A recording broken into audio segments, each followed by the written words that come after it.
चीन अपने आक्रामक रवैये से बाज नहीं आ रहा है और इससे दक्षिण चीन सागर में तनाव कम होने का नाम नहीं ले रहा है।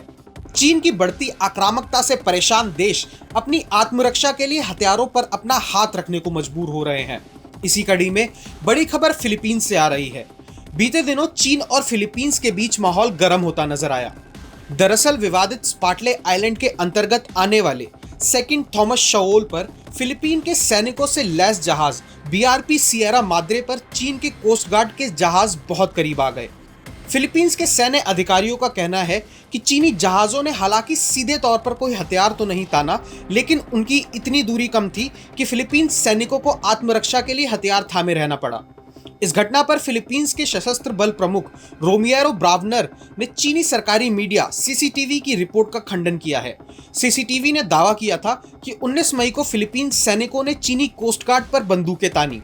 ब्रावनर ने संवाददाताओं से कहा, ये सिर्फ आत्मरक्षा की तैयारी थी।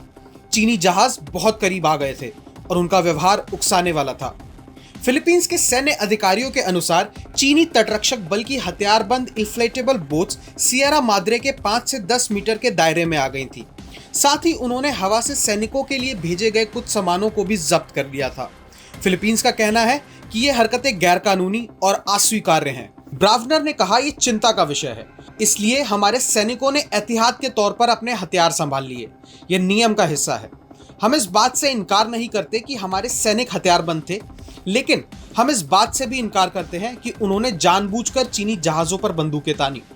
ब्रावनर ने यह भी बताया कि Sierra Madre second world war का युद्धपोत है, जिसे जानबूझकर इस चट्टान पर खड़ा किया गया था।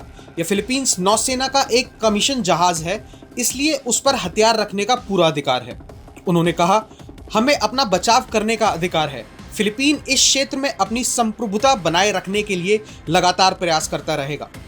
गौरतलब है कि चीन लगभग पूरे दक्षिण चीन सागर पर अपना दावा करता है, जिसमें सेकंड थॉमस शोल भी शामिल है। चीन ने इस इलाके में सैकड़ों जहाजों को तैनात किया है, जिसमें से कुछ को फिलीपींस चाइनीज मैरीटाइम मिलिशिया कहता है। फिलीपीन का दावा है कि ये जहाज भी 19 मई को मौजूद थे।